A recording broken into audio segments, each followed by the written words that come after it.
மதுரை திருப்பரங்குன்றத்தில் ரஜினி ரசிகர் ஒருவர் கட்டியுள்ள புதிய வீட்டை திறந்து வைக்க ரஜினிகாந்தின் சகோதரர் சத்யநாராயணன் செல்லவிருந்த நிலையில் அவர் உடல்நலக் குறைவால் அங்கு செல்ல இயலவில்லை. ரசிகர் ஏமாற்றம் அடைந்துவிடக் கூடாது என்பதற்காக மதுரையில் தனியார் விடுதியில் கணவர் விசாகனுடன் தங்கியிருந்த ரஜினிகாந்தின் இளைய மகள் சௌந்தர்யா சம்பந்தப்பட்ட ரஜினி ரசிகர் கோல்டன் சரவணனை சந்தித்து வாழ்த்து தெரிவித்தார்.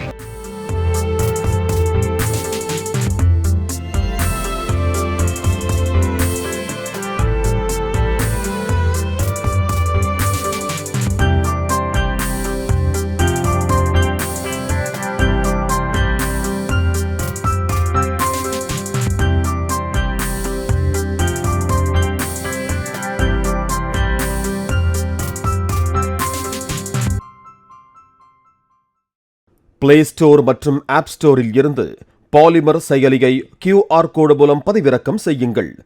செய்திகளை உடனுக்குடன் பெறுங்கள்.